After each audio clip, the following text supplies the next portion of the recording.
तो देखो बच्चों, हमने स्टार्ट किया था मराठाओं का उदय, मराठा साम्राज्य का उदय और विस्तार और पतन और उसके प्रमुख राजा, जिसमें मैंने आपको बताया था कि जो पूरा मराठा साम्राज्य है वो कितने हिस्सों में टूटेगा, 2 हिस्सों में टूटेगा। एक हिस्सा ऐसा होगा जिसमें राजा शासन करेंगे और एक हिस्सा ऐसा होगा जिसमें उसका प्रधानमंत्री यानी कि वजीर शासन करेगा। वजीर शासन को क्या कहा गया, पेशवा शासन कहा गया। तो मैंने 2 पार्ट में तोड़ा था बच्चों। कैसे तोड़ा था कि जो मराठा साम्राज्य है वो 2 हिस्सों में टूटता है, एक छत्रपति काल और दूसरा कौन सा काल है, पेशवा काल। अगर छत्रपति काल की बात करोगे तो छत्रपति काल में क्या है, छत्रपति शिवाजी, फिर संभाजी महाराज, राजा राम महाराज। संभाजी महाराज और राजा राम महाराज बच्चों भाई भाई रहते हैं। फिर ये राजमाता ताराबाई, राजमाता ताराबाई के बाद क्या है, शाहू जी महाराज। शाहू जी महाराज का टाइम पीरियड देखो 1707 से लेके कितना है, 1749, यही है, लंबा टाइम पीरियड है। इनके टाइम पीरियड के दौरान बीच में तीन और छत्रपति रहेंगे, लेकिन वो इनके अंडर रहेंगे।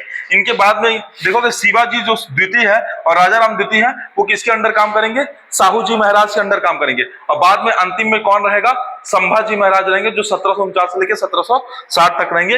ये कौन है, छत्रपति है। ये कौन है, मतलब मेन राजा है। कौन है, मेन राजा। उस राजा के अंदर वजीर कौन है, ये पेशवा लोग वजीर है। तो पेशवा लोग प्रारंभ में प्रमुख नहीं थे, पहले राजा प्रमुख था, फिर धीरे से कौन प्रमुख हो जाते हैं, पेशवा। पेशवा अपनी इतनी जगह बना लेता है तो बोलता है कि अब राजा का पूरा काम कौन करेगा, मैं करूंगा। वो किस तरीके से, जैसे हमारे भारत में कार्यपालिक अधिकारी के तौर पे पूरे जो काम होते हैं संविधान में वो किसके हस्ताक्षर पे होते हैं, राष्ट्रपति, लेकिन मुख्य रूप से काम कौन करता है, प्रधानमंत्री।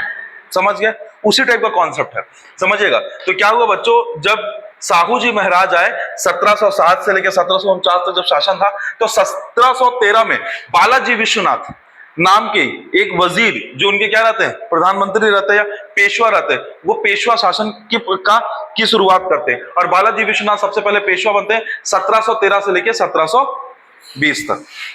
ऐसी था, वापस एक बार रिवाइज करा रहे हैं। फिर कौन बनता है, बालाजी विश्वनाथ के बाद कौन बनता है, बाजीराव प्रथम। ये बाजीराव प्रथम वही है जो बाजीराव मस्तानी वाली मूवी है, वही वाले बाजीराव प्रथम, ठीक है। इन्होंने 40 से ज्यादा युद्ध लड़े और जितने भी युद्ध लड़े सभी युद्धों में क्या किए, विजय प्राप्त की है। फिर बालाजी बाजीराव, जिसको हम क्या बोलते हैं, नाना साहेब बोलते हैं। क्या बोलते हैं, नाना साहेब। नाना साहेब के बाद कौन हुआ, माधव राव, नारायण राव, रघुनाथ राव, माधव राव द्वितीय, बाजीराव द्वितीय। इतने सारे लोग और आए, ठीक है। बच्चों गौर करने वाली बात यह है कि 1749 से 1760 के बीच किसका काल खत्म हो रहा है, छत्रपति। और छत्रपति के नीचे कौन काम करता था, पेशवा। लेकिन 1759 में जब खत्म हुआ, 1761 का जब टाइम पीरियड आया, तो ईरानी आक्रमणकारी, मैंने बताया था ना, एक ईरानी आक्रमणकारी रहेगा, बता रहे हैं।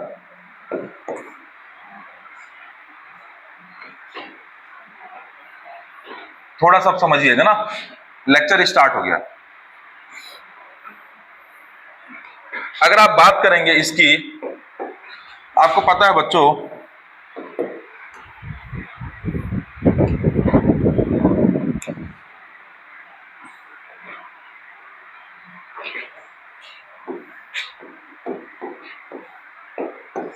यहां से एक ईरानी आक्रमणकारी कौन आ रहा है, पहले सबसे पहले कौन आया, कौन आया, सबसे पहले आया ईरानी आक्रमणकारी नादिर शाह। कौन आया, नादिर शाह। मैंने बताया था एक ईरानी आक्रमणकारी आएगा जिसका नाम क्या है, नादिर शाह। क्या है नाम बच्चों, नादिर शाह। और नादिर शाह आएगा और पहला युद्ध लड़ेगा जिसे करनाल का युद्ध कहेंगे। किसका युद्ध करेंगे, करनाल का युद्ध कहेंगे। और करनाल के युद्ध में इसकी विजय होगी, मतलब विजय होगी, पूरी तरीके से नहीं जीतेगा लेकिन काफी हद तक अपनी मजबूती दिखा देगा। कौन, नादिर शाह। और नादिर शाह कहां पे, पूरे दिल्ली को लूटता है और लूट के बहुत ज्यादा क्या करता है, खून खराबा करता है। आपको पता है बच्चों कि क्योंकि मराठाओं का शासन कहां पे है, तो मराठा इस तरीके से फैले हुए।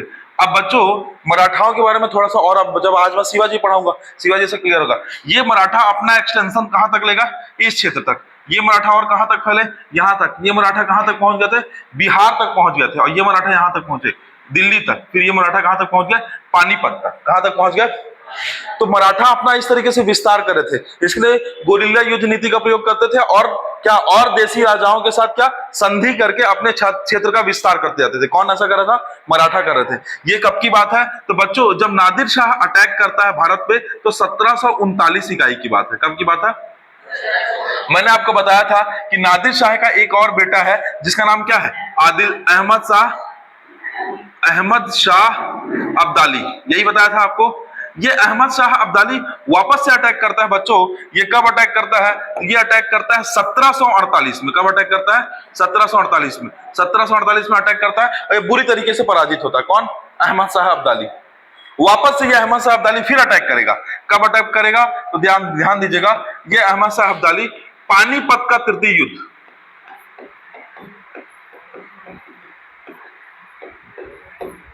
पानीपत के तृतीय युद्ध में फिर अगेन कौन? अहमद शाह अब्दाली अटैक करेगा। बच्चों जब अटैक करेगा तो अटैक किस पे करना चाह रहा है? वो अटैक भारत पे करना चाह रहा है। किस पे अटैक करना चाह रहा है? भारत पे। लेकिन भारत में उस वक्त सबसे स्ट्रांग कौन बैठा हुआ है? मराठा स्ट्रांग है। मराठा इतने स्ट्रांग हो गए हैं कि पूरे देसी जितने भी राजा थे सबको हरा दिए। वो मुगलों को भी क्या करते? पूरी तरीके से कंट्रोल में कर लिए। वो उनका विस्तार देखो, बिहार तक हो गया है, यहाँ उड़ीसा तक हो गया, उड़ीसा को फिर यहाँ पे कहां तक हो गया है? कर्नाटक क्रॉस करके तमिलनाडु पहुंच गया। और यहाँ पे तो मराठा का उदय हुआ था और ये पहुंचते पहुंचते कहां पहुंच गए? पानीपत तक पहुंच गया। तो जब अहमद शाह अब्दाली इसके बीच युद्ध हुआ तो क्या हुआ? अहमद शाह अब्दाली जो पूरी तैयारी के साथ आया था और पानीपत के तृतीय युद्ध में क्या हुआ? कौन जीतता है? तो अहमद शाह अब्दाली क्या होता है कि विजय होती है और मराठा क्या होता है? मराठा पूरी तरीके से कमजोर हो जाते हैं। बच्चों ये कब की घटना है? 1761 की घटना है। 1761 के बाद छत्रपति यानी कि जो राजा प्रमुख होता था, राजा पूरी तरीके से क्या होता है? बिखर जाता है, राजा टूट जाता है। अब कौन प्रमुख हो जाता है? पेशवा प्रमुख हो जाता है। कौन प्रमुख हो जाता है? पेशवा। तो देखिएगा बच्चों, देखिएगा 1760 के बाद कोई भी छत्रपति शासन नहीं आया। फिर कौन शासन आया? तो माधवराव 1761, फिर नारायण राव, फिर रघुनाथ राव, फिर माधवराव द्वितीय, फिर बाजीराव द्वितीय। बच्चों 1796 से लेकर 1818 इकाई तक बाजीराव द्वितीय रहता है। इस दौरान लॉर्ड हेस्टिंग्स नाम का एक व्यक्ति रहता है जो कि गवर्नर जनरल होता है। क्या होता है? Governor general. एक सेकंड बच्चों, अगर यहाँ पे दिखा होगा तो बताऊंगा, नहीं तो एक्सप्लेन करूंगा फिर। चलिए एक्सप्लेन करते हैं बच्चों। एक और चीज को बताते हैं। ये वाला कॉन्सेप्ट क्लियर हुआ कैसे, किस तरीके से हुआ? एक चीज और समझिएगा, जो ये व्यक्ति है ना, ये कैसा आक्रमणकारी है? ईरानी आक्रमणकारी है। और नादिर शाह पहले आक्रमण, नादिर शाह के बाद कौन किया? अहमद शाह अब्दाली किया। कहीं ना कहीं ईरानियों ने भारत पे अटैक किया, लेकिन क्योंकि जब ईरानी भारत पे आए तो उस दौरान एक और घटना हो चुकी है। उस दौरान कौन सी घटना हो चुकी है? तो देखिएगा, ध्यान से समझिएगा। यहां पे एक घटना हुई है, यहां पे दूसरी घटना हुई है, यहां पे तीसरी घटना चल रही है और यहां पे चौथी घटना होगी। यहां पे क्या घटना होगी तो ध्यान दीजिएगा। अब बच्चों मॉडर्न हिस्ट्री जुड़ रहा है, मॉडर्न हिस्ट्री जुड़ रहा है, मॉडर्न हिस्ट्री की शुरुआत हो गई। ध्यान दीजिएगा, नींद में बिल्कुल नहीं, जाग जाइए, वापस से सुनिए। एक जो युद्ध होगा बच्चों, एक युद्ध होगा प्लासी का युद्ध। कौन सा युद्ध होगा? प्लासी का युद्ध। याद रखिएगा 1757। टाइम पीरियड कौन सा चल रहा था यहाँ पे? 1761। यानी अंग्रेज की एंट्री हो चुकी है और अंग्रेज अपने आप को मजबूत करना चालू कर दिए। मैं यूरोपियों का आगमन बताऊंगा तब आपको और समझ में आएगा, बट ये समझिएगा पूरे यूरोपीय आगमन में सबसे प्रमुख कौन है? अंग्रेज है। अंग्रेज सबको डोमिनेट कर लेंगे और अंग्रेज कौन सा युद्ध लड़ेंगे? प्लासी का युद्ध। कहां पे लड़ रहे हैं? बंगाल में। इसी दौरान एक और घटना होगी बच्चों, बक्सर का युद्ध। कौन सा युद्ध होगा? बक्सर का युद्ध। और बक्सर का युद्ध होगा जो 1764 का बक्सर का युद्ध होगा। कौन सा युद्ध होगा? बक्सर का। फिर उसके बाद बच्चों यहाँ पे कर्नाटक के 3 युद्ध होंगे। एक्चुअली में ये कर्नाटक के युद्ध नहीं रहते हैं, ये अंग्रेज और फ्रांसीसी युद्ध रहते हैं। आंग्ल फ्रांसीसी युद्ध को कर्नाटक का युद्ध कहा जाता है। जो अंग्रेज रहते हैं वो कुछ देसी राजाओं की मदद से, और जो फ्रांसिस रहते हैं वो कुछ देसी राजाओं की मदद से, आप देसी राजाओं को आपस में लड़ाते हैं और पीछे से अपनी लड़ाई को पूरा करते हैं। समझ आए? तो कर्नाटक के कितने युद्ध होंगे? 3 युद्ध होंगे। अब बच्चों तीनों युद्ध में क्या होगा? 3 अलग अलग संधियां होंगी और अंत में ऐसा होगा कि जो अंग्रेज यानी एक देसी राजा दूसरे देसी राजा, यानी अंग्रेज दूसरे फ्रांसीसी क्षेत्र को जीतने को जीत लिया है या फ्रांसीसी जिन अंग्रेजी क्षेत्र को जीतते हैं, आपस में लास्ट में क्या करें? संधि ऐसे करके कि जो जिसके क्षेत्र को जीता है वापस लौटा दो। यहां पे क्या कहानी होगी बच्चों? 1756 के आसपास, समझिएगा 1756 के आसपास हैदर अली नाम का एक व्यक्ति होगा जो बहुत स्ट्रांग होगा। और हैदर अली क्या करेगा? अंग्रेजों के विरुद्ध लड़ाई करेगा। तो हैदर अली मैसूर के 2 युद्ध लड़ेगा और उसका बेटा टीपू सुल्तान अगेन 2 युद्ध लड़ेगा। यानी कितने युद्ध होंगे? 4 युद्ध होंगे। तो 2 युद्ध कौन सा होगा? हैदर अली। और 2 युद्ध कौन सा होगा? टीपू सुल्तान। तो टीपू सुल्तान हो गया और हैदर अली हो गया। अब मैं आपको ये क्यों बता रहा हूं बच्चों? ये जितने घटनाक्रम हो रहा है ना, ये घटनाक्रम मराठा के साथ पैरेलल हो रहे हैं। देखिए 1757, 1764, फिर ये तो 1746-47 से चालू होता है, 1747 से 1754, 1754 1760, 1760 से 1764 तक चलता है ये कर्नाटक युद्ध। फिर ये मैसूर युद्ध तो 1799 तक चलेगा। तो ये समझिएगा कि भारत में पश्चिमी क्षेत्र पे और थोड़े से मध्य उत्तरी क्षेत्र पे, मध्य दक्षिणी क्षेत्र पे तो मराठा है, लेकिन और कॉर्नर कॉर्नर पे कौन युद्ध लड़े हैं? अंग्रेज युद्ध लड़े। धीरे से अंग्रेज इतने स्ट्रांग हो जाएंगे कि अंग्रेज बच्चों जब ये बक्सर का युद्ध और प्लासी का युद्ध लड़ेंगे, मतलब स्पेशली बक्सर के युद्ध के बाद अंग्रेज ना एक चीज करेंगे। अंग्रेज क्या चीज करेंगे तो ध्यान दीजिएगा। अंग्रेज ना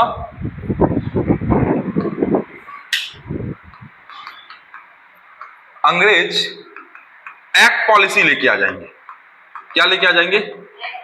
एक्ट और पॉलिसी लेके आ जाएंगे। इसको मैं समझाऊंगा ये एक्ट पॉलिसी कैसे लेके आते हैं, हवा में नहीं लाएंगे, अपने मन से नहीं लाएंगे। एक्ट पॉलिसी कैसे लाएंगे? देखो, जब बक्सर का युद्ध हुआ है तो बच्चों 1765 में एक इलाहाबाद की संधि होगी। कौन सी संधि होगी? इलाहाबाद की संधि होगी। बस आप नाम सुनते चलो, ये अभी कनेक्ट नहीं होगा आपको, नाम सुनते चलो। इलाहाबाद की संधि होगी और यहाँ पे द्वैध शासन चालू होगा। कौन सा शासन चालू होगा? द्वैध शासन।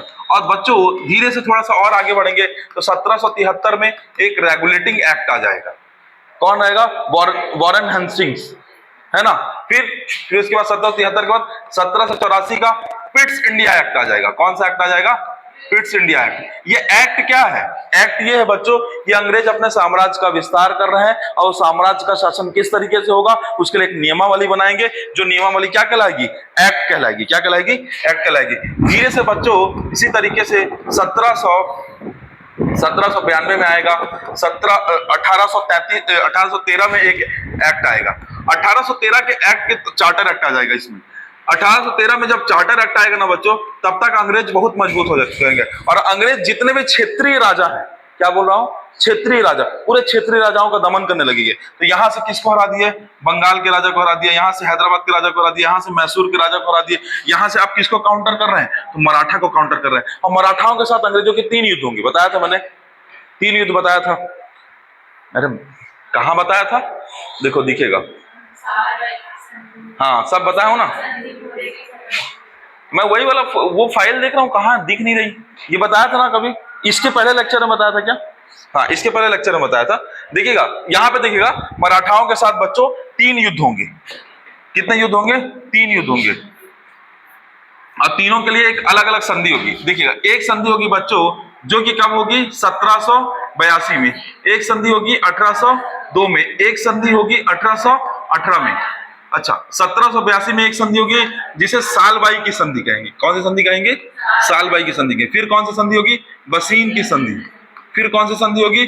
पुणे की संधि। और बच्चों जब पुणे की संधि होगी ना, जब पुणे की संधि होगी, पुणे की संधि होते ही, ध्यान से सुनिएगा, पुणे की संधि होते ही पूरी तरीके से मराठा में पेशवा काल भी समाप्त हो जाएगा और अंग्रेज पूरी तरीके से मराठा के क्षेत्र पे क्या कर लेंगे? आधिपत्य। एक्चुअली में क्या होता है, तृतीय आंग्ल मराठा युद्ध में अंग्रेज मराठाओं को पूरी तरीके से हरा देते हैं और इस तरीके से मराठा क्या हो जाता है? पतन हो जाता है मराठाओं का। समझ आया कि नहीं आया?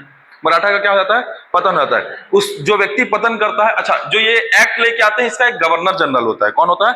Governor general. तो इस टाइम जब 1813 के बाद चार्टर एक्ट आया ना, उसके बाद 1818 में अंग्रेज खत्म होंगे, तो उस समय जो गवर्नर जनरल होता है लॉर्ड हेस्टिंग्स होता है। कौन होता है? Lord Hastings. और वो मराठाओं की 2 कम्युनिटी का दमन करता है। एक जो होते हैं मुख्य मराठा कहलाते हैं, मराठाओं को हराया, और एक जो होते हैं पिंडारी मराठा कहलाते हैं। जो आपने वीर मूवी देखी, वीर में एक पिंडारी होते हैं ना, पिंडारी, अरे जो बोलता है ना दद्दा दद्दा, वो पिंडारी समुदाय जो है ना उसी का भी दमन करता है। कौन का दमन करता है? लॉर्ड हेस्टिंग्स होता है। मराठा समुदाय का वो समुदाय जो बहुत ज्यादा उदंड रहा है और जिसने बहुत ज्यादा संघर्ष और लड़ाइयां लड़ी हैं, जो मतलब वनों में आदिवासी जीवन और मतलब खतरनाक तरीके से जो जीवन जिए हैं, वो क्या कहलाते हैं? पिंडारी कहलाते हैं। तो पिंडारियों का दमन किसने किया? लॉर्ड हेस्टिंग्स ने किया। देखो आपको मैंने यहां बताया था, याद आया मुझे, यहीं कहीं तो बताया, एक मैप में, मैप बना के ही बताया था। अच्छा कुछ लाइट वाइट गोल हुआ था क्या उस दिन? लिखा है क्या?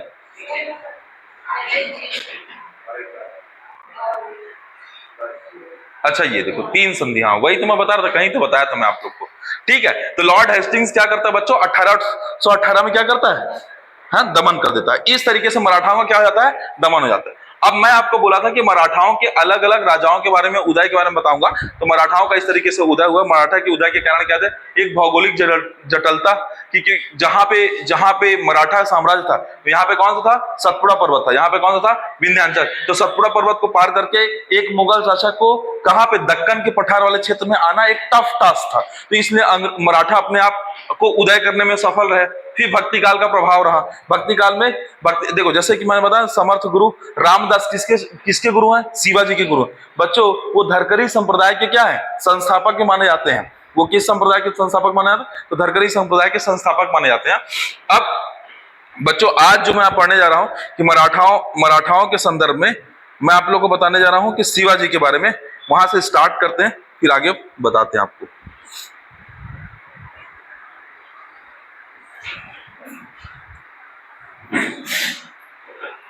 चलिए, तो आज का लेक्चर स्टार्ट होता है।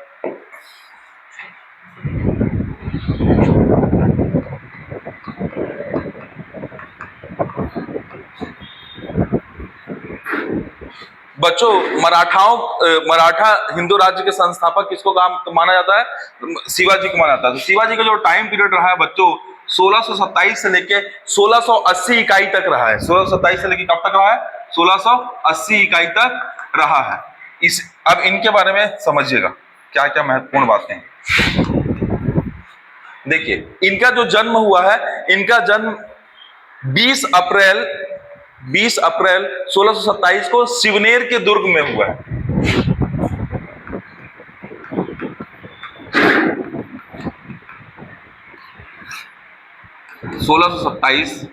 में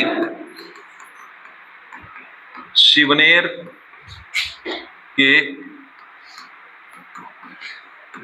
दुर्ग में हुआ है। इन्हें मराठा राज्य का संस्थापक माना जाता है।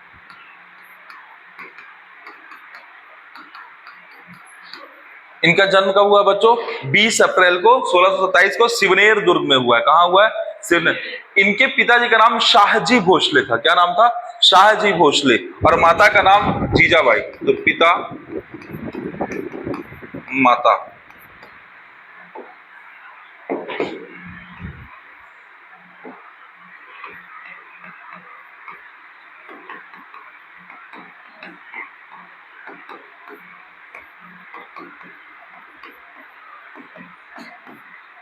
पिताजी का नाम क्या है? शाहजी भोसले। और माताजी का नाम क्या है? जीजाबाई। बच्चों, इनके जो शिक्षक के तौर पे इनके 3-4 शिक्षक रहे हैं। जो स्कूली तौर पे शिक्षक रहे हैं, उनका नाम है दादाजी कोंडदेव। यानी कि जो उनका क्या किया, लालन पालन किया और शुरुआत में शिक्षा दिखती थी। तो संरक्षण प्लस शिक्षक, दादाजी कोंडदेव।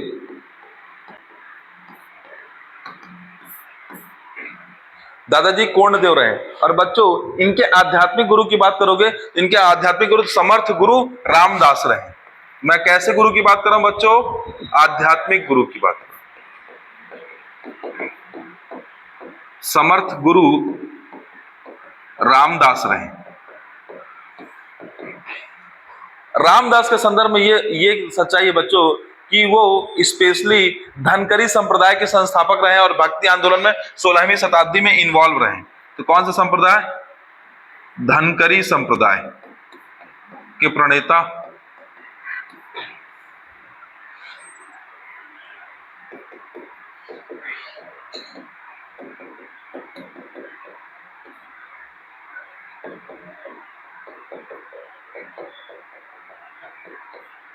बच्चों, मैंने आपको कुछ समय पहले भक्ति आंदोलन के दौरान बताया था कि एक ऐसे व्यक्ति थे जो 1000 बार सूर्य नमस्कार करते थे।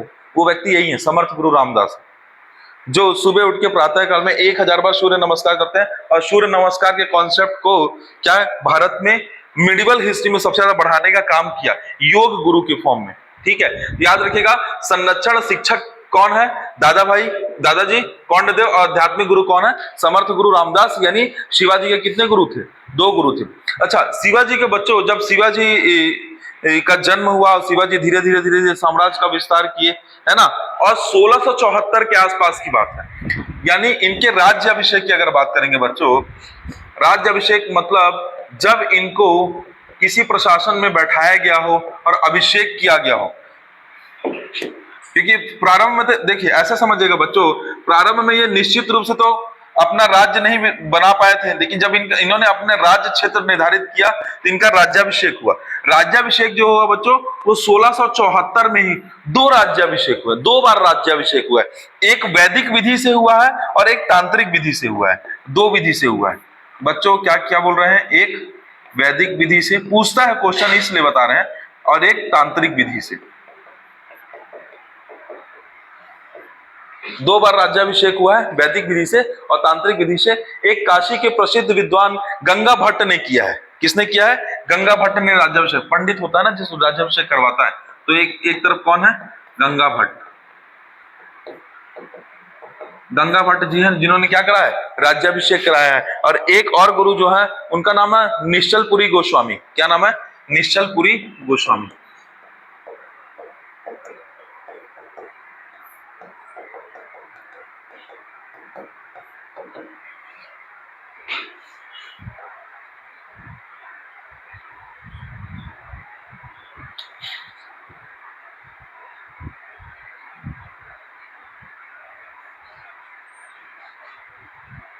ठीक है,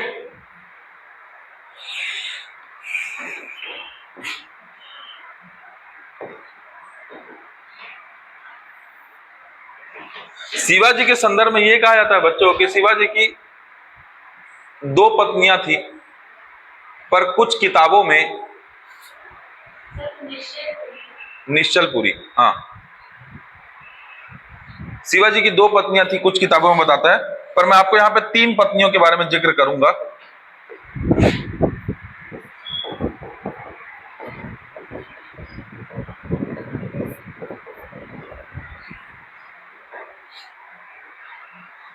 अच्छा बच्चों, ये जो दादाजी कोंडदेव है ना, ये वास्तव में इनके शाहजी भोसले जो है ना,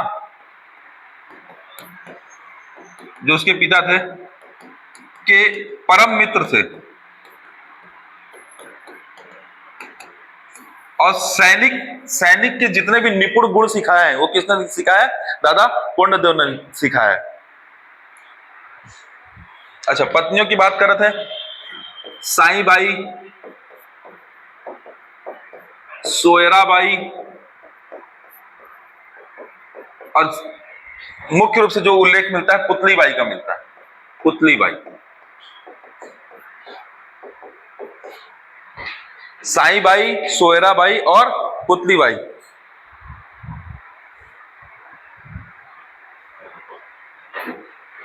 पुतली बाई का नाम इसलिए जिक्र में रहता है बच्चों क्योंकि शिवाजी की मृत्यु के बाद इन्होंने क्या किया था?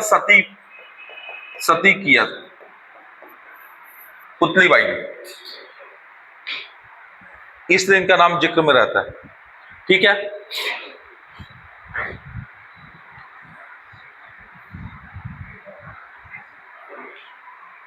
उपाधियों में इनको अलग अलग उपाधि दी गई। छत्रपति, हैदव धर्म उद्धारक, क्षत्रिय कुलवाकसा।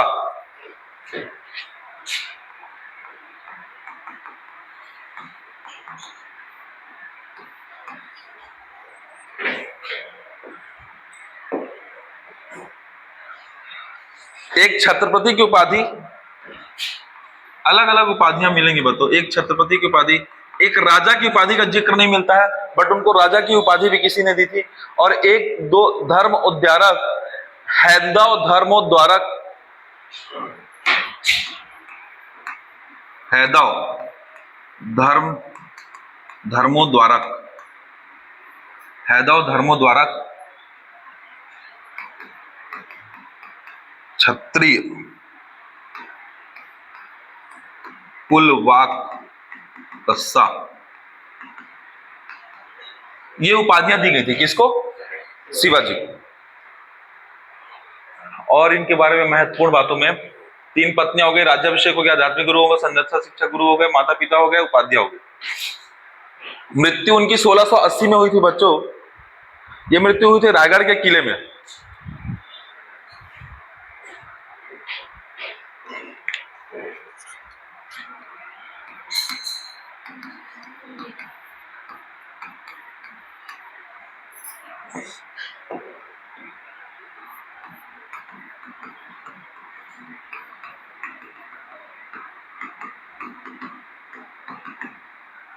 ठीक है।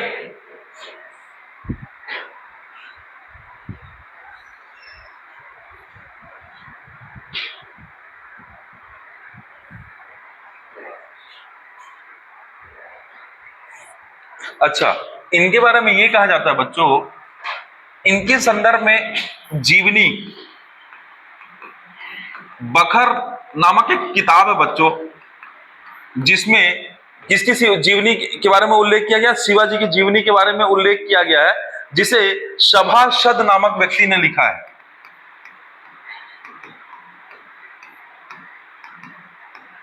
और कब लिखा है बच्चों? तो 1667 में लिखा है, 1667 में लिखा है। ये चीज को एकदम अच्छे से याद रखिएगा। जीवनी का उल्लेख जो मिलता है वो बखर में मिलता है, बखर नामक पुस्तक में मिलता है, जिसे सभासद नामक व्यक्ति ने लिखा है, और 1667 में लिखा है।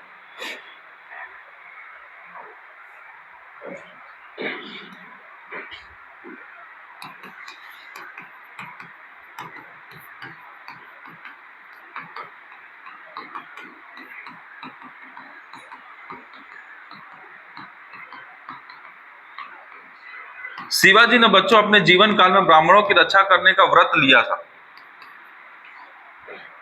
अब शिवाजी के हम सैन्य अभियान को अलग से पढ़ेंगे। शिवाजी ने अलग अलग टाइम पीरियड में अलग अलग लड़ाइयां लड़ी हैं, बीजापुर, तोरण, रायगढ़, पार और जंजीरा के लिए।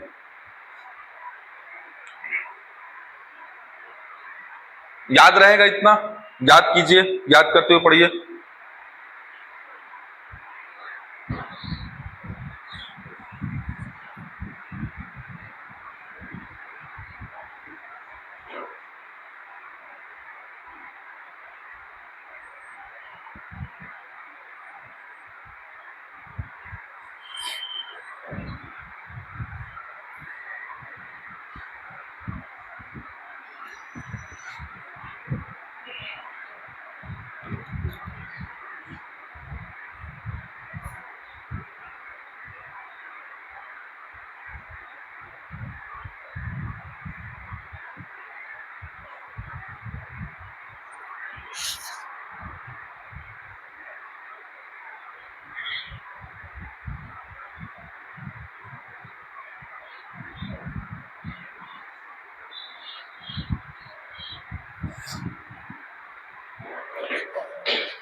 शिवाजी के सैन्य अभियान बच्चों देखते हैं।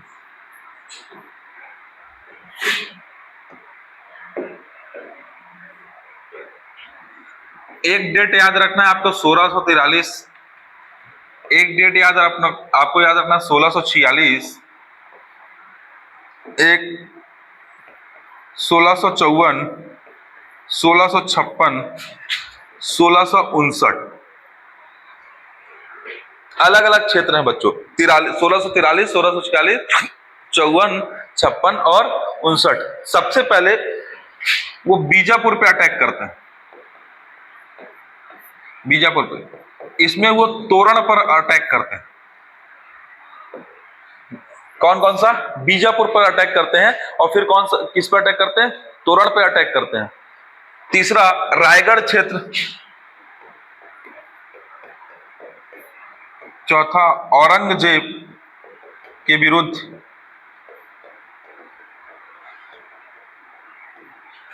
पांचवा अफजल खान। मैं सब समझाऊंगा बच्चों क्या क्या कैसे कैसे हुआ। अफजल खान के विरुद्ध, मतलब आपको मैं ये बता रहा हूं कि 1643 में वो किस क्षेत्र में अटैक कर रहा है? बीजापुर क्षेत्र में। अब आपको समझ में क्यों आना चाहिए? तो देखिए, समझ में इसलिए आना चाहिए कि मैंने आपको बताया था कुछ क्लासेस पहले ही, जब विजयनगर पढ़ा रहा था, मैंने आपको बताया था कहां पे क्या है।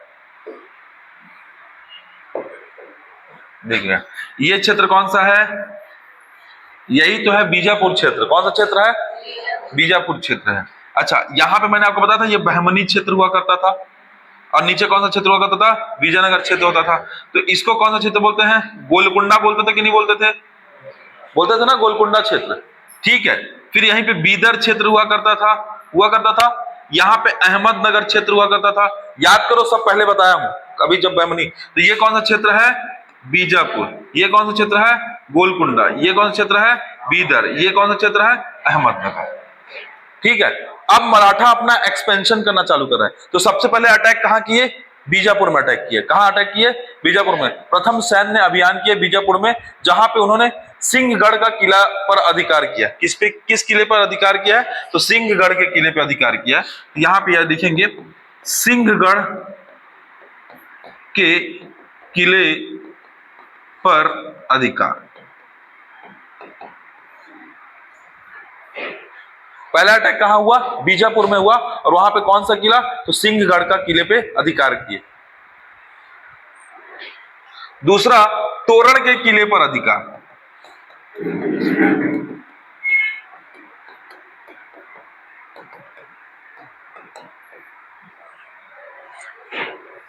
(1646) दिख रहा बच्चों। इसी दौरान बीच में ना 1654 में जो रायगढ़ है, वो रायगढ़ के किले पर, उसी को यहां कुछ पुरंदर का क्षेत्र भी बोलते हैं, पुरंदर का किला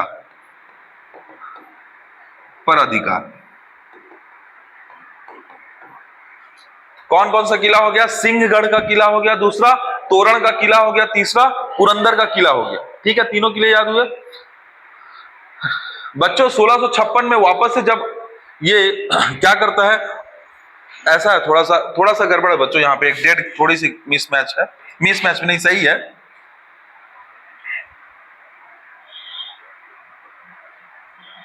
थोड़ा सा करेक्ट कर रहे हैं ना बच्चों, सही है, ये सही है। 1656 को रायगढ़ को राजधानी बनाता है, ध्यान दीजिएगा, रायगढ़ को राजधानी। जब रायगढ़ को राजधानी बनाता है तो औरंगजेब क्या होता है? चिढ़ जाता है। इसलिए औरंगजेब जस्ट एक साल बाद 1657 में औरंगजेब वर्सेस क्या होता है? शिवाजी होता है, जिसमें शिवाजी बुरी तरीके से पराजित हो जाता है। बस इतना ही ऐड करना है। रायगढ़ को राजधानी बनाएगा और 1657 में औरंगजेब वर्सेस शिवाजी होगा, जिसमें कौन जीतेगा? औरंगजेब जीतेगा। औरंगजेब जीत जाएगा, फिर शिवाजी उस क्षेत्र को क्या करेगा? उस क्षेत्र से बाहर आने का प्रयास करेंगे। और वो अफजल खां के बाद आपको और एक कहानी मिलेगी, अभी बताते हैं।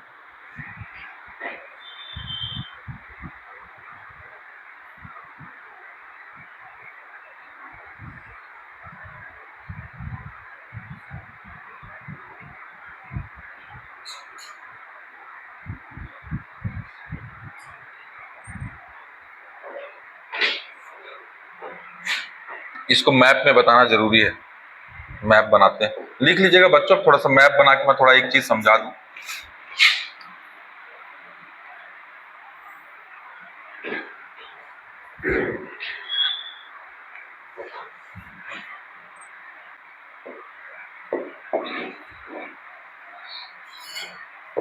ये समझिए बच्चों, ये पूरा मराठा क्षेत्र है। इस तरीके से इस मराठा क्षेत्र में ये वाला जो क्षेत्र है, ये कौन सा है? बीजापुर क्षेत्र। ये कौन सा है?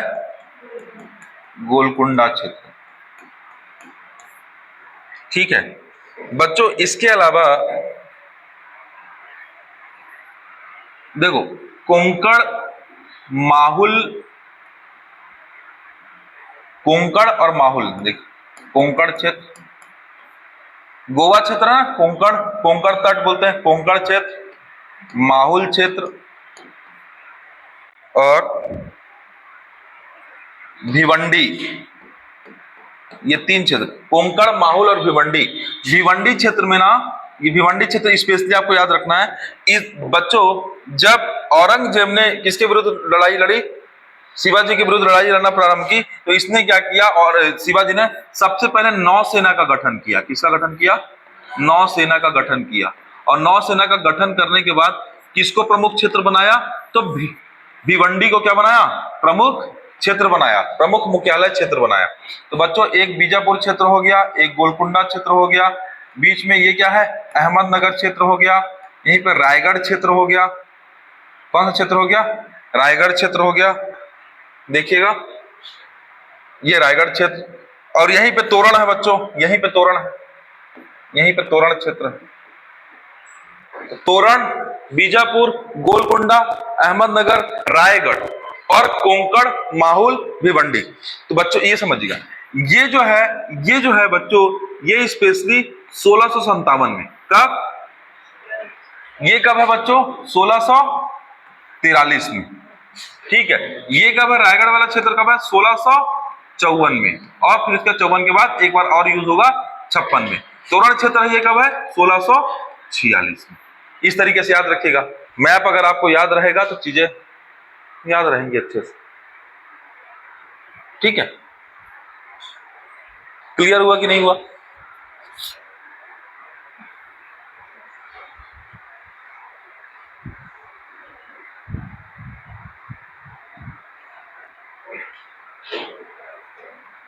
अब बीजापुर सुल्तान का नाम है बच्चों अफजल खां। क्या नाम है, अफजल खां। और अफजल खां शिवाजी को मारने का प्रयास करेगा। किसको मारने का प्रयास करेगा, शिवाजी को मारने का प्रयास करेगा, लेकिन शिवाजी नहीं मरेंगे, बल्कि कौन निपट जाएगा, अफजल खां। और अफजल खां का एक उत्तराधिकारी जो वजीर बनेगा उसका नाम है शाइस्ता खां। क्या नाम है, शाइस्ता खां। शाइस्ता खां के विरुद्ध किसका युद्ध होगा, शिवाजी का युद्ध होगा। और 1677 में 1677 में अंतिम सैन्य अभियान लड़ेंगे। कौन, अंतिम सैन्य अभियान कौन लड़ेगा बच्चों, शिवाजी। किसके विरुद्ध, शाइस्ता खां के विरुद्ध, ठीक है। समझाते हैं फिर क्या कहानी में क्या हो रहा है, सब बताऊंगा, अभी लिस्ट पे बताऊंगा। ये समझ गए, वापस से देखिएगा। मैं बता रहा हूं बच्चों शिवाजी का सैन्य अभियान। शिवाजी ने सबसे पहले किस क्षेत्र पे जीता, बीजापुर को। फिर कहां अटैक किया, तोरण क्षेत्र पे। फिर यहां अटैक किया, रायगढ़ को। रायगढ़ को जीता, पुरंदर किले को जीत दिया, और वापस से रायगढ़ को क्या बनाया, अपनी कैपिटल बनाया। क्या बनाया, कैपिटल बनाया। उस दौरान देखो मिडिल क्षेत्र में कौन बैठा हुआ है, औरंगजेब। यानी दिल्ली में कौन बैठा हुआ, औरंगजेब। औरंगजेब कंटिन्यू कोशिश कर रहा कि मराठा की शक्ति क्या हो, बड़ी ना होने पाए, और मराठा को मैं दबा के रखूं। कौन ऐसा प्रयास कर रहा है, औरंगजेब। देखो मिडिवल हिस्ट्री अगर अच्छे से समझोगे तो मराठा समझ में आएगा। मैं बार बार बोला था कि मेरी पूरी क्लास लिंक रहती है, ठीक है। अब देखो रायगढ़ को राजधानी बनाया और औरंगजेब ने इसका विरोध किया। जीता कौन, औरंगजेब। औरंगजेब क्या बोलता है, औरंगजेब बीजापुर पे किसको बैठा देता है, अफजल खां को बोलता है कि बीजापुर का वजीर कौन रहेगा, अफजल खान रहेगा। और क्या होता है, कृष्ण भास्कर नाम का एक व्यक्ति रहता है। तो कहानी में आइए बताते हैं ट्विस्ट क्या होता है, अफजल खां की कहानी बताते हैं, यहां से आपको समझ में आएगा।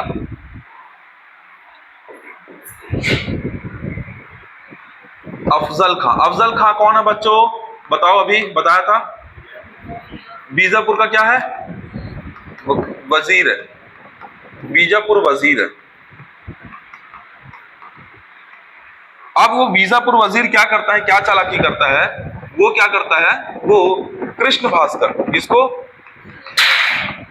भास्कर को किसके दरबार में भेजता है, आमंत्रण देता है।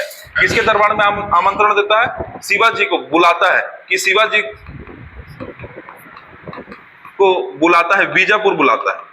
कौन बुलाता है, कृष्ण भास्कर कौन है, तो अफजल के साइड से एक व्यक्ति है, दूत है, जो कहां जाता है, शिवाजी के दरबार में जाता है और शिवाजी को बुलाता है। तो शिवाजी जाने के लिए तैयार हो जाते हैं।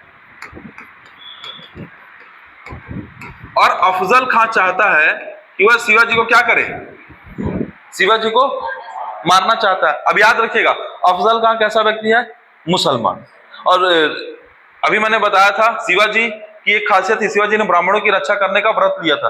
तो शिवाजी खुद को क्या घोषित कर चुके थे, हिंदू घोषित कर चुके थे, और हिंदू राज्य को आगे बढ़ा रहे थे।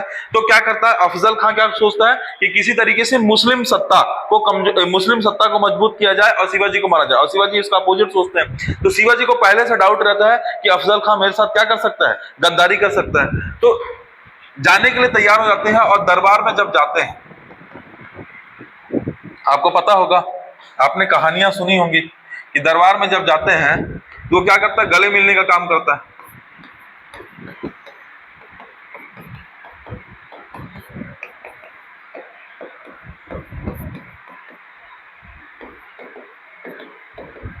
और अंत में क्या होता है, शिवाजी एक कवच पहन के आते हैं बच्चों, जिस कवच को बोलते हैं बग नखा।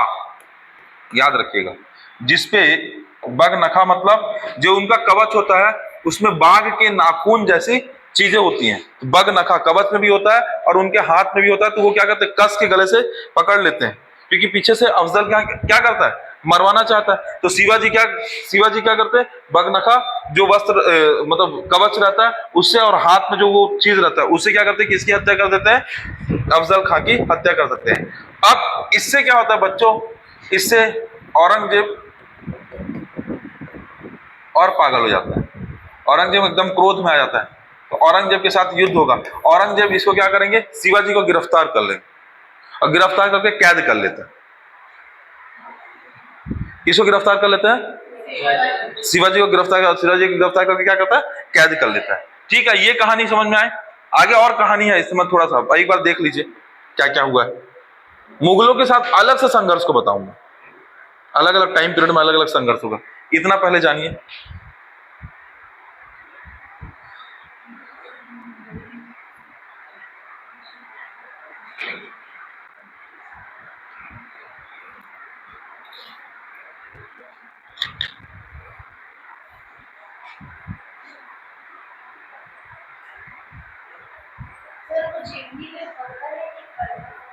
जीवनी बखर बखर बखर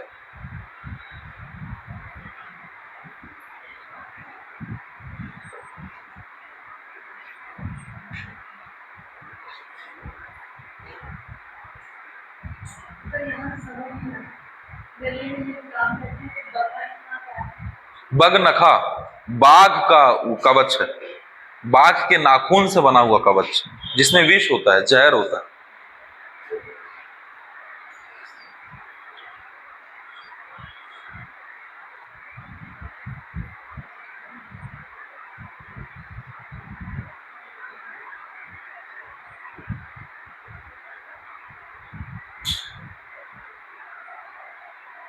ठीक है,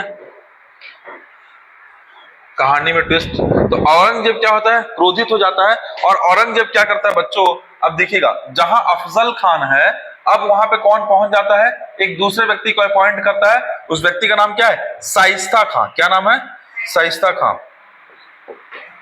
अब बच्चों शाइस्ता खां जाता है और शाइस्ता खां को क्या करता है, दक्षिण का गवर्नर घोषित करता है।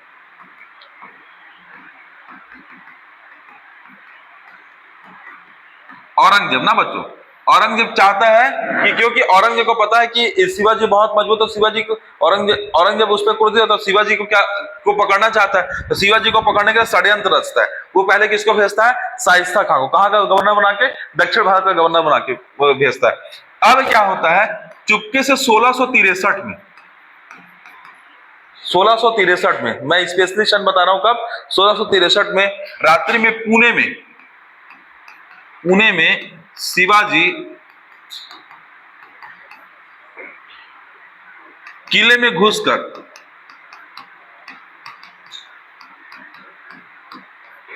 शिवाजी चुपके से कहा, किले में घुसकर क्या करते हैं, शाइस्ता खां के महल पर आक्रमण कर देते हैं।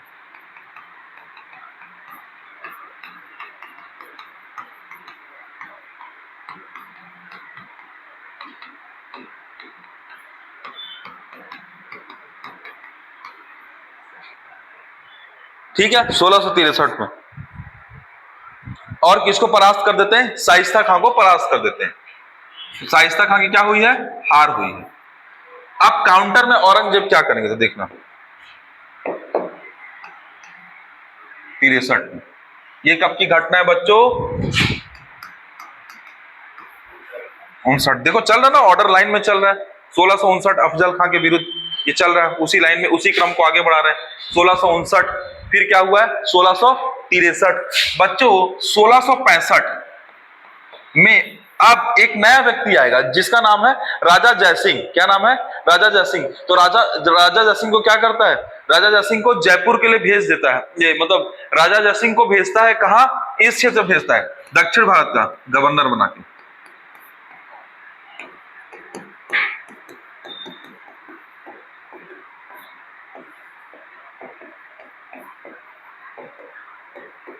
अब बच्चों क्या होगा? दक्षिण भारत का गवर्नर बना के किसको भेजता है? राजा जयसिंह को भेजता है। राजा जयसिंह क्या करेगा? राजा जयसिंह इनके साथ संधि करेगा। वो संधि क्या कहलाएगी? तो बच्चों फेमस संधि है पुरंदर की संधि। राजा जयसिंह लड़ता नहीं है, बल्कि शिवाजी के साथ संधि करता है। क्या करता है? संधि करता है। और वो संधि का नाम क्या है? पुरंदर की संधि। पुरंदर की संधि के तहत क्या होता है कि जो मुगल होते हैं, मुगल से कुछ पैसा मिलता है। किसको पैसा मिलता है? मराठा साम्राज्य को। और मराठा साम्राज्य बदले में 23 किले मुगल को दे देते हैं। समझिएगा, मुगल ने जितने किले जीते हैं उनमें 23 किले किसको दिया? मुगलों को दिया। अरे मुगल से जीत के लिए ना, या देसी राजाओं से जीते हैं, तो 23 किले किसको दे दिया? मुगलों को। और मुगल से क्या लिया? तो 4 लाख हुण वार्षिक आय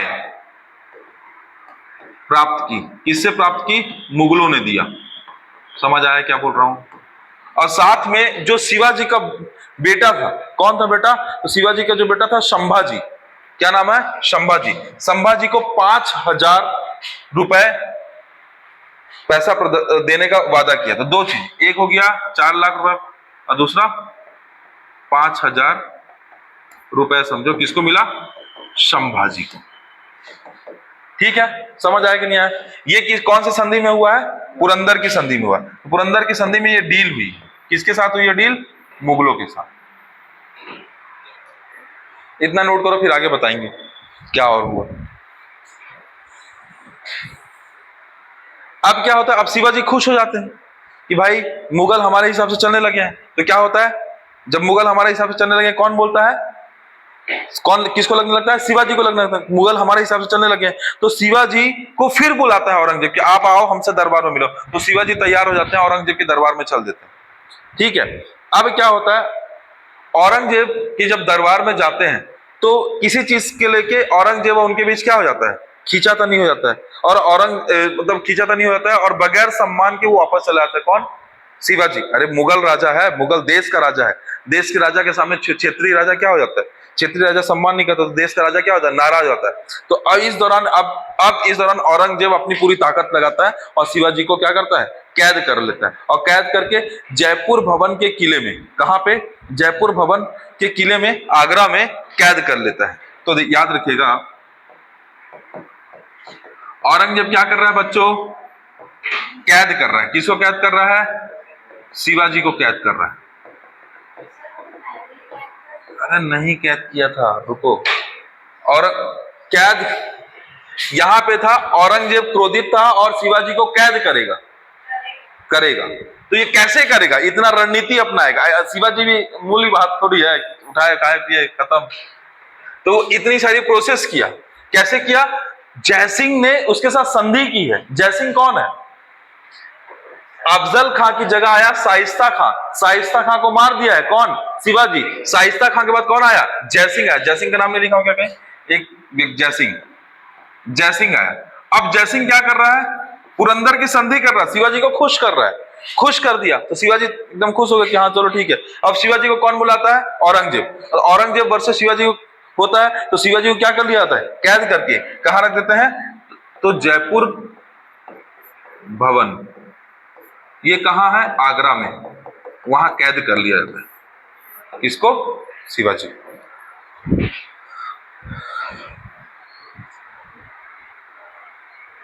अच्छा बच्चों, मैंने आपको एक चीज बताई थी, एक राजा की उपाधि दिया हुआ है। तो देखिएगा, जब औरंगजेब और शिवाजी को इनवाइट करते हैं कि आप हमारे दरबार में आओ संधि के बाद, तो शिवाजी आने के लिए तैयार हो जाते हैं। तो स्वीकार करने पे औरंगजेब शिवाजी को किसकी उपाधि देता है? राजा की उपाधि देता है। किसकी उपाधि देता है? राजा की। अब क्यों देता है? भाई सामने वाले को खुश कर रहा है, तब तो खुश करके बुलाएगा। तो उसको, औरंगजेब को यही बुरा लगता है कि मैं इसको राजा की उपाधि दे रहा हूं और ये मेरा ही सम्मान नहीं कर रहा है।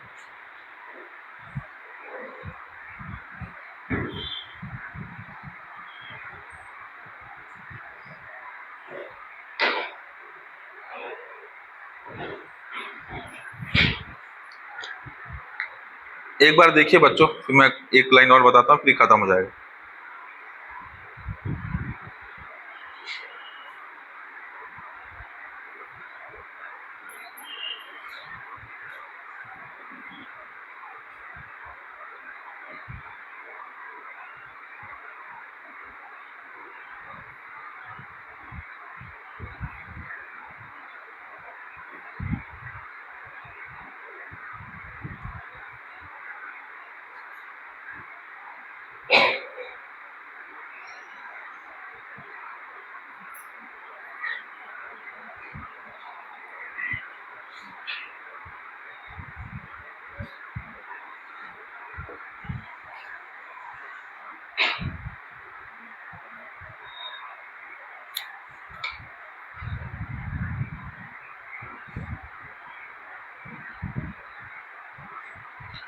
अब क्या लगता है आपको, कैद कर लिए तो उस आदमी को कैद किया जा सकता है? जो आप पूछ रहे थे, कर लिया था। शिवाजी इस कैद के जिले से कैद के किले से फरार हो जाते हैं। अब फरार होकर फिर से वापस से क्या करते हैं, मराठा साम्राज्य का विस्तार करते हैं। और याद करो, देखो इनका राज्याभिषेक कब हुआ है? 1674 में। इनको घेरा कब गया था? तो याद रखिएगा 1667 के आसपास की बात है। 1667, देखो 1665 में संधि हुआ, 1667 में उसको क्या किया गया? गिरफ्तार किया। सब कुछ होने के बाद वापस से जब वो जाता है मराठा साम्राज्य का विस्तार करता है, विस्तार ऐसे करेगा बच्चों, क्या होगा कि यहाँ के जाने के बाद अब वो जैसे ही वापस लौटते हैं ना, यहां से वापस लौटते हैं, यहाँ पे सूरत पर अटैक करते हैं और 1670 में सूरत को जीत लेते हैं। किसको जीत लेते हैं? सूरत को। सूरत क्यों इंपॉर्टेंट है? क्योंकि व्यापारिक नगर और बंदरगाह क्षेत्र है, इसलिए। अब अपना मराठा का विस्तार इधर तक हो गया है। इस तरीके से मराठा अपना विस्तार करने लगते हैं। तो मराठा समुदाय जो होता है उनकी बहुत ज्यादा इज्जत करने लगता है। तब वो बोलते हैं कि अब मैंने मराठा साम्राज्य के लिए कुछ ना कुछ किया है, तो मेरा खुद का राज्याभिषेक होना चाहिए। अभी क्या करते हैं, वैदिक विधि से उनका क्या होता है, गंगा भट्ट के द्वारा क्या होता है, राज्याभिषेक होता है। और राज्याभिषेक होने की वजह से शायद उनकी माता या पिता में किसी एक का निधन हो जाता है जस्ट राज्याभिषेक के कुछ दिन बाद ही। तो इससे ना वो डर जाते हैं कि क्या, माता का निधन हो जाता है, तो वो डर जाते हैं। तो क्या होता है, फिर वापस से तांत्रिक विधि से वापस उनका राज्याभिषेक किया जाता है और निश्चलपुरी गोस्वामी जी के द्वारा। समझ आया? तो उन्होंने राज्याभिषेक कब किया? जब उन्होंने खुद विस्तार कर लिया। मतलब अपने आप को राजा घोषित कब किया? जब उन्होंने उस चीज को प्रूफ कर दिया। तो 1674 में क्या किया उन्होंने? अपना राज्याभिषेक किया, वैदिक विधि से किया। तो उसके बाद उनकी माताजी का निधन हो गया, तो उनको खराब लगा, तो उनको वापस से राज्याभिषेक हुआ, तांत्रिक विधि से हुआ, और निश्चलपुरी गोस्वामी ने कराया, और फिर किसने कराया? प्रारंभ में गंगा भट्ट ने कराया। और अंत में क्या होता है, 1680 में उनकी मृत्यु हो जाती है। ठीक है, ये शिवाजी क्लियर रहेगा। तो गीता